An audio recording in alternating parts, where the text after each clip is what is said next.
you have seen the plethora of content, chef's kiss, coming out on Unrivaled. Let me tell you something. Unrivaled, y'all doing y'all big one already when it comes to the content. 10 out of 10. If you're new here, hello, my name is Justice, giving you all my verdicts and views about women's basketball. And today, we are talking Unrivaled. And up until this point, whenever we're on live, we've had discussions, Unrivaled comes up, people have asked me, Justice, what team are you rooting for? Who's going to be good? This, that, and the third. And I had not been educated enough to give my opinion. But the content, hey, baby, y'all made me go do some research. So I've come up with 4 sets of factors that I will be utilizing to evaluate how strong I think the teams in Unrivaled are going to be. The first being the player's skill set and roles. The more versatile a player is, the more success they're going to have in 3-on-3 basketball. Versatile players have the ability to play different matchups better, especially because a lot of defenses in 3-on-3 are going to be switching. If your game is one-dimensional, like if you're not able to shoot, or if you're only able to play, from the inside. So the players who are more versatile in their games will have more success. Then I'm looking at that team's scoring ability. Does this team have at least one bucket on their team? Somebody in a one-on-one ISO situation can get to the cup, create their own shot. Doesn't need a screen for them to get hot. I think they also need at least one knockdown shooter from the three-point line. I'm not talking somebody capable of shooting the three, but somebody, if I look at their scout, it says shooter, shooter, shooter, shooter, hand down, man down. The next factor that I'm looking at in evaluating these teams is going to be team chemistry. I think this is going to be a strength for teams who have played with each other before, or teammates during the regular season, maybe went to college together. The best teams are going to be compiled of players who it's like a cohesiveness, honestly, where players can complement each other's strengths and cover up each other's weaknesses. And I'm also looking for teams that have high basketball IQs. Having a high basketball IQ, just because 3-on-3 basketball is so quickly paced, that decisions need to be made on the fly, but also they're able to exploit mismatches. The next factor I'm looking at in my evaluation is mental toughness, and then just ability to get a bucket in game-winning situations. When you're playing 3-on-3, there is a good chance the game is going to be close. So do you have somebody on your team in late game situations is a dog, is a bucket, who's going to go out there and be able to put the team on their back and hit that game winner? And then also just your conditioning and mental toughness. Fatigue is going to be a big factor in 3-on-3 basketball. Just because we have less players, the game is so long, it's so quick paced, you have to have a different level of conditioning. And then the last thing I am looking at is, have you been here before?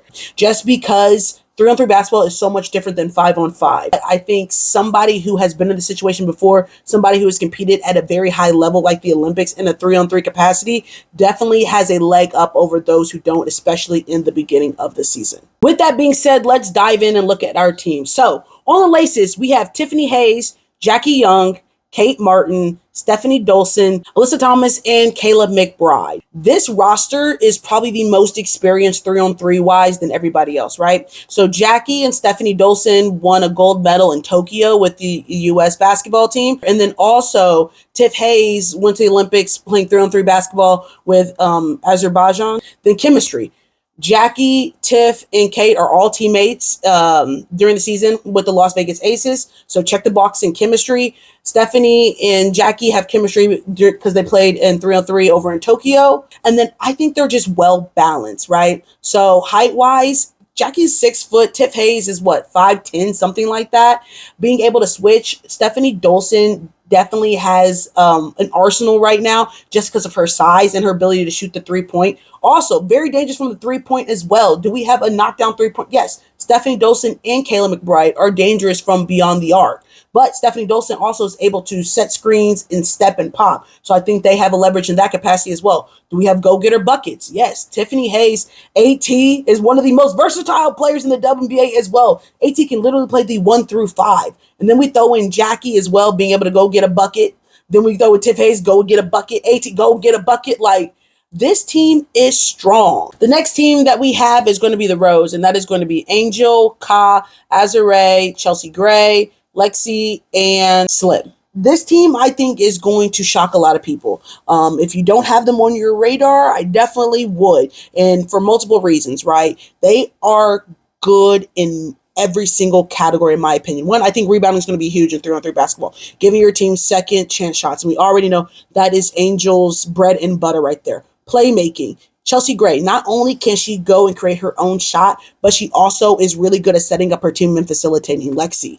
When Lexi ended the season with the Internet Fever, she was shooting really well, getting her confidence. If she's able to bring that over to Unrivaled Basketball, it's definitely going to benefit the team. Ka is another player that is known for being able to be a certified bucket, get to the cup at will, ISO one-on-one situations, and thrive. Then we throw Azare as well, has a very high basketball IQ. I think where the Rose is going to have a lot of success is that they're going to have really good balance, but also team chemistry. That's something that I'm paying attention early on, is like who is able to click from jump. And I definitely think that the Rose is going to lead the charge in that category specifically. The next team that we have is going to be the Lunar Owls. And we have on that team, Skylar Diggins-Smith, Alicia Gray, Cameron Brink, Shakira Austin, Fee, and Courtney. So this team, I'm a little bit confused because obviously, Cam is on this roster, but they said Cam isn't playing to 2026. Maybe it's 2025. I don't know if that was a typo. But yeah, Cam is there. And then also injuries, right? So a little alarming. Shakira was out for the majority of the season last year with an injury. Cam obviously is coming back from an injury. We know how important conditioning is, so I want to see how that impacts just their ability just off jump in that capacity. Just also a little bit concerned about height.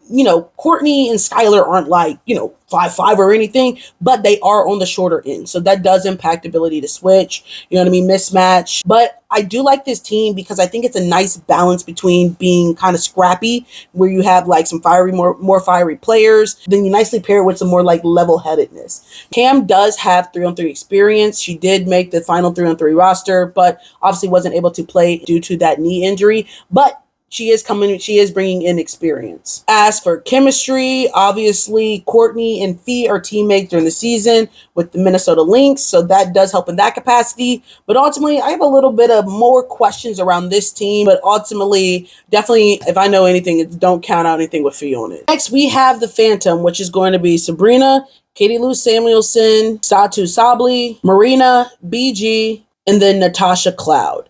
Now, chemistry-wise, we have a couple players. Satu and Sabrina played together at Oregon, and then BG and Natasha Cloud played together in Phoenix this season. So they're a couple players, a little bit of chemistry here and there. This team, though, 3-point shooters. We got a couple of them who gonna get it, gonna get a pop from the 3-point line. So I think that definitely is going to work in their favor. Now, in terms of a go-to score, one-on-one ISO score, not so much on the roster, but experience-wise, Katie Lou Samuelson did make that 2020 Tokyo Olympics 3-on-3 roster, but ultimately wasn't able to play due to health protocols. But anyway, she was able to play. This could be Katie Lou Samuelson breakthrough right now. Since she's been in the WNBA, she's been trying to get her feet wet, get her, find herself in the league. She is built for 3-on-3 basketball.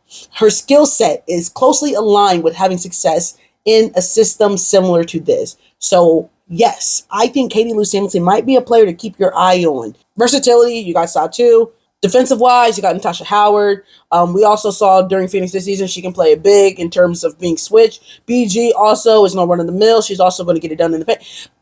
All in all, solid team. Do I think they're the best? No, but solid team nonetheless.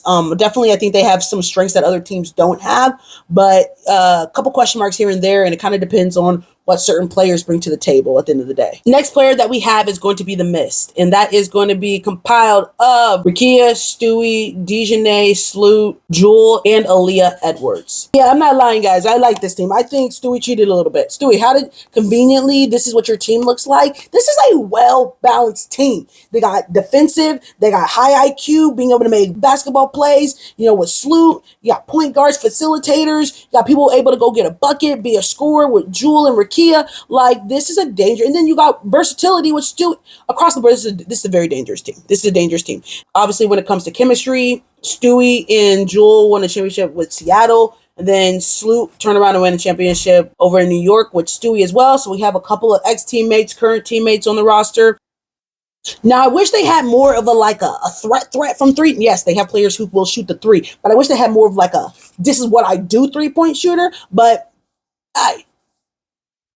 hey, I'm just saying. And then the last team we are going to talk about is going to be Vinyl, and that is going to be Enrique, Ray Burrell, Dearica Hamby, Ryan Howard, Aaliyah Boston, and Jordan Canada. This is another pretty experienced 3-on-3 team. Ryan Howard and De'Erica just won a bronze in the Olympics with the U.S. national 3-on-3 team. So we got experience in that capacity in terms of chemistry. Ray and De'Erica not only are teammates, but I think they're actually like really good friends as well. So that helps us in chemistry. Obviously, Ryan and De'Erica have chemistry playing 3-on-3 basketball as well. In terms of having a certified bucket, y'all already know Enrique is probably one of the clutchest player if we're talking about having some evidence behind the notion that I'm clutch.